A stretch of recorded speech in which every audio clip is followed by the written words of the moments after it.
I wanted to talk today about model-driven operations.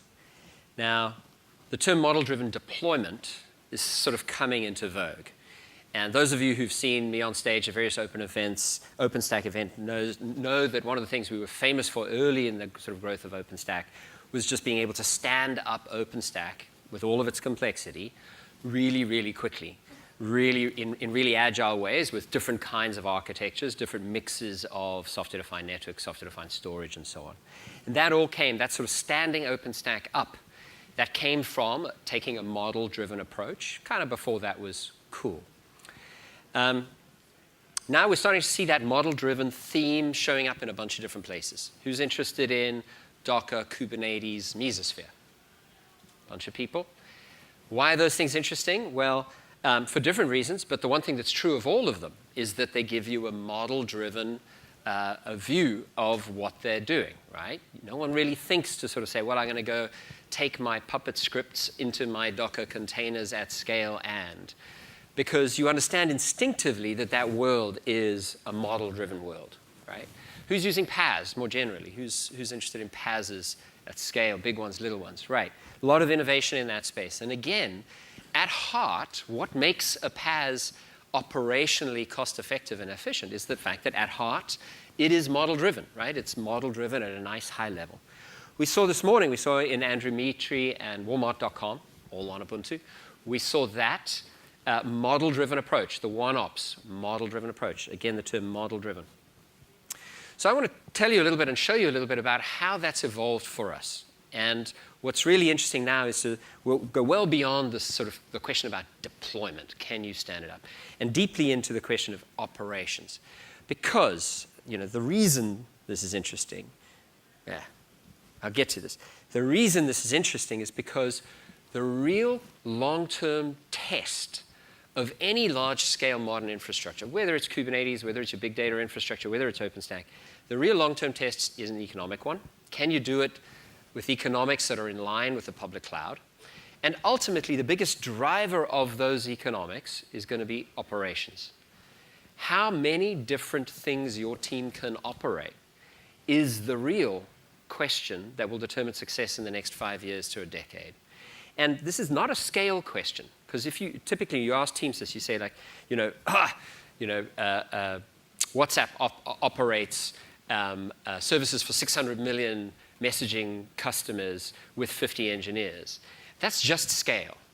Actually, when you look inside large organizations, the issue isn't typically always scale. The issue's complexity. What I loved about the Walmart commentary this morning was they talked about the speed of change, the speed at which they can make changes across thousands of different systems. That's really what this is about, right? Scale is a fundamental primitive, and we've got to understand scale. Scale has to be part of the model. But it's making complexity tractable that's really interesting. So these are some of the biggest customers for Canonical on Ubuntu. We focused very heavily initially on telcos, really because telcos are exercising both the underlying stack, the OpenStack, in really profound ways, harder than anybody else. All of these guys are on Ubuntu. But also because we see the layer on top, the application layer on top, whether it's PaaS-driven or whether it's traditional applications, whether it's telco apps, VNFs they call them, or whether it's other line of business apps, that layer is super interesting. And these guys are completely transforming the way they think about apps. Right? So this is a super interesting audience for us. Now the story is becoming much more general. We really focus on scale and on the large-scale guys. I think it's really interesting to build a cloud that ultimately could grow to 50 nodes. But at that scale, possibly, that cloud, all of those workloads are going to end up on the public cloud. Right? So really, if you have a genuine business case to be at the thousands of nodes level, then things get very interesting. Then the economics per node, effectively, get very important. They become overwhelming drivers of how you do it well. And your operations become super important. Almost anybody can hire someone smart and get something clever done, right? But doing stuff at scale, again and again, across the world, that's a different question. So these guys, these large OpenStack deployments are super important, and that's why we focus so heavily on them. And this is why we focus on operations.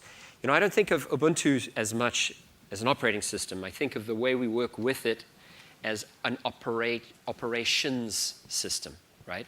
Think much more about operations. From the core of the cloud, where things like Docker and containers are interesting, all the way out to the edge, right? To drones, robots, cars. All of that is becoming one living system, and we need to think about operations, how we change software across that full spectrum. Right, so what to show today? I sort of wanted to show three big and completely different pieces of software.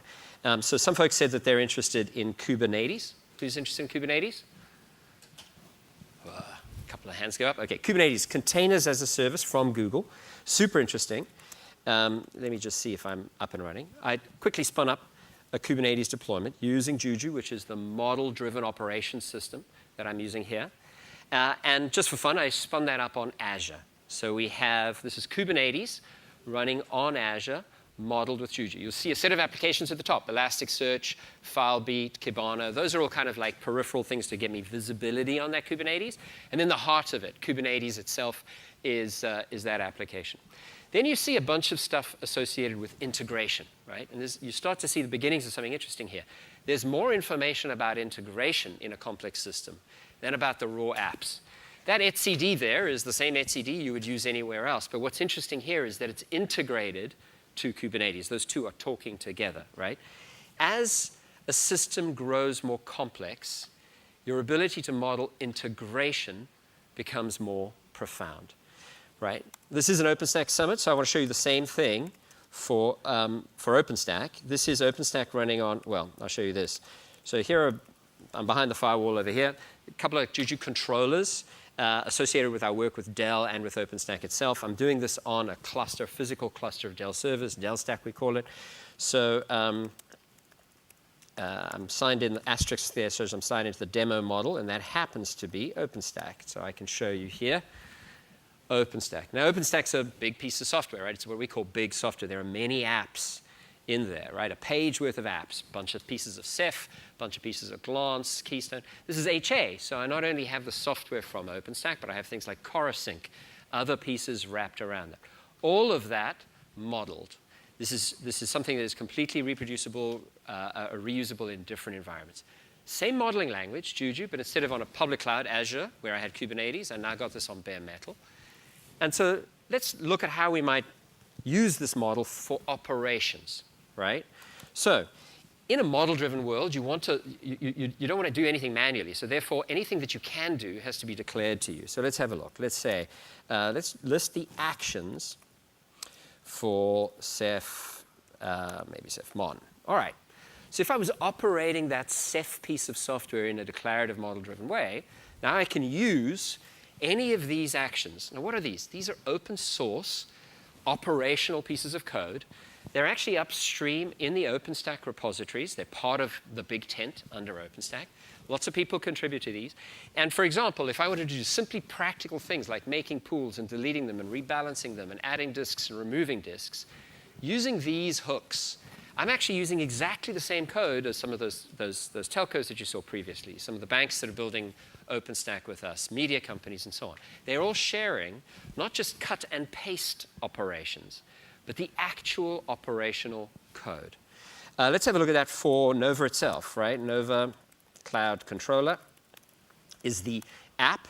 All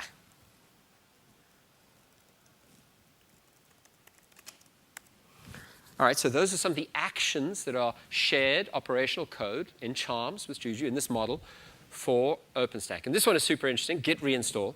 That actually allows you to say, OK, I've deployed Nova over here, but I want to redeploy it from Git, right? You can imagine where that's useful. That's useful for developers doing quick iterations of Nova itself.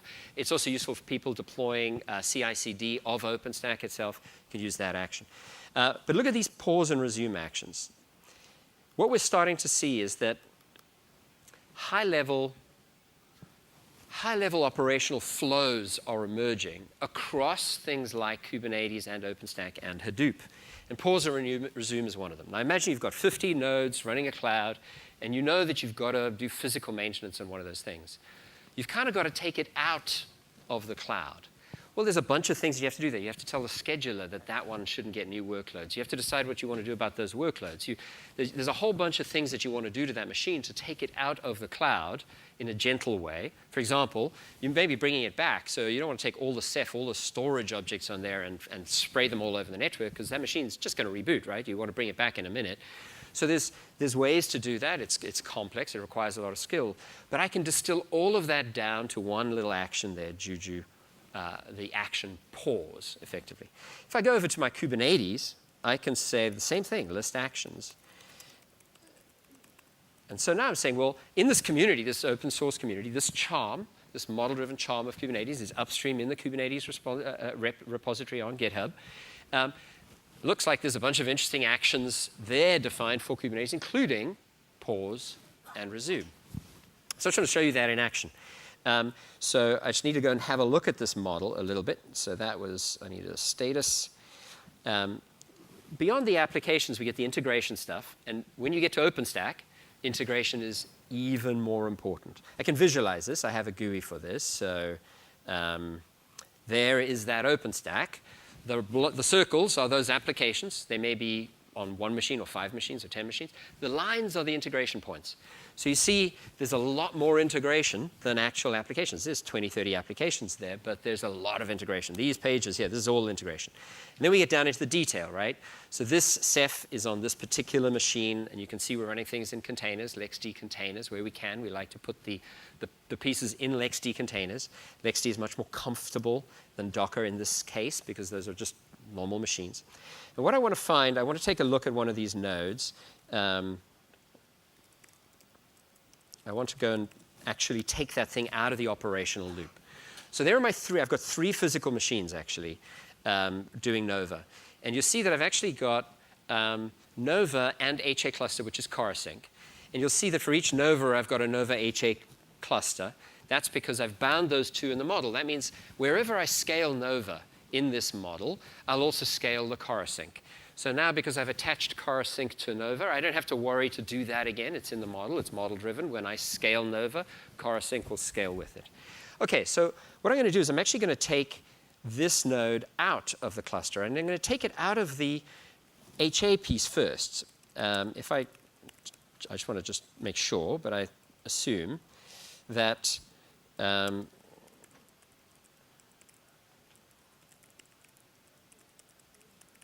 that I've got a pause and resume. Yep, I've got pause and resumes on the CoreSync as well. So Juju, run action, Nova Cloud Controller, and I believe that will do it. OK.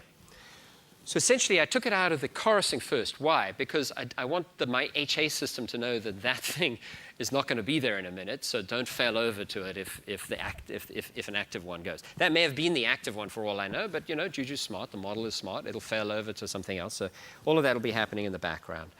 I can now say show for this thing. That's like an asynchronous thing that I asked it to go do. Oh, it failed. Great. But at least I know exactly where I stand. I'm going to go and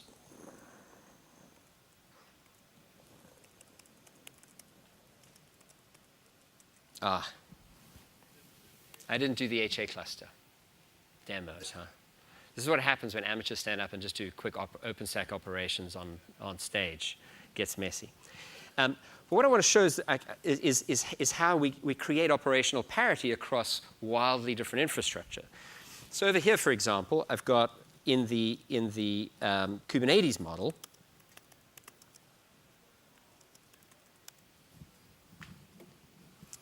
right, there's my Kubernetes. Again, you see the integration pieces. I don't have that CoreSync piece because the nature of Kubernetes is you tend to spray a bunch of containers, and HA is happening at the container level, right? Your applications tend to be, and the pods and the way Kubernetes works, it tends to take care of that. So it would be kind of wasteful to have a CoreSync HA layer in Kubernetes. But I've got the same operational primitives. So I can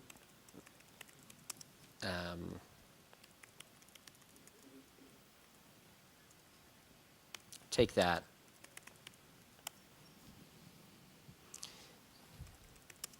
And so you see how we've created that common operational language for somebody who's just operating a bunch of infrastructure. That infrastructure could be Hadoop, and I want to pause a Hadoop node, which means I need to tell things not to get allocated to that, but I also probably don't want to tear it down, right? I don't, for example, want to tell Hadoop to take all of the content across all of the disks on that machine and spray them over the network to a bunch of other machines to maintain the ring effectively. I may be calling this wrong, so I just want to check.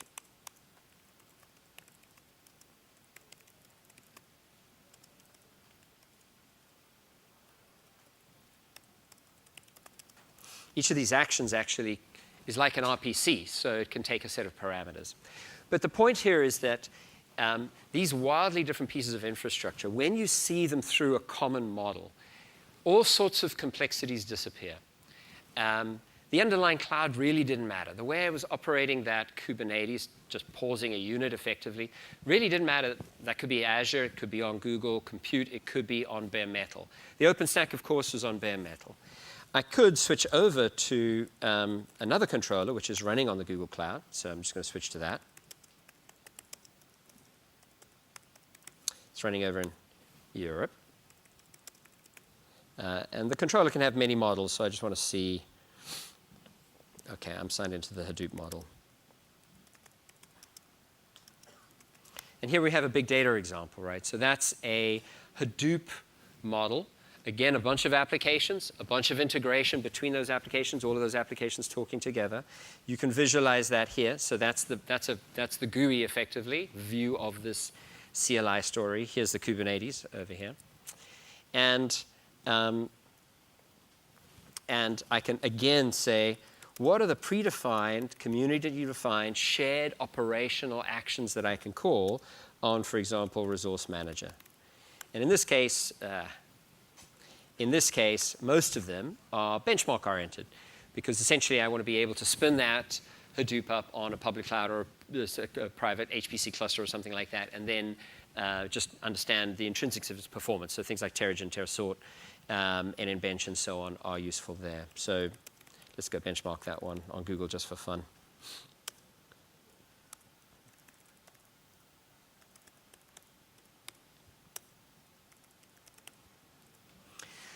So coming back to OpenStack, I showed you some of the Ceph actions. The other place where you would often find that you have operational things you need to get done is in the database. So here I think we're using Percona, which is, so there you've got backup and resume and, sorry, pause and resume and backup as an action. I can back up that database. Doesn't matter which unit I use. I should go and check which is the passive unit and back up the passive unit, because that's going to be less impactful, but I'm just going to be lazy. Now, the important thing here is I don't really know the details of any of those applications. And if you want to scale, if you're AT&T and you want to scale to running lots of clouds in lots of different places with lots of people, to create a common base of operational expertise is really, really hard. And it's fundamentally constrained by how well and clearly you encapsulate what people need to know. I hope this has shown you that the trajectory that we're on, that I think lots of people are on, is to move to a world where you really move up the stack and you get a much higher level model-driven view of not only your deployments, your applications, and so on, but the underlying operations. And I think most importantly, that you can reuse those, that effectively you don't have to define competence in OpenStack yourself, that essentially gets defined in communities and gets reused so that most people effectively can work at a higher level. Thank you very much. I hope that was helpful and useful.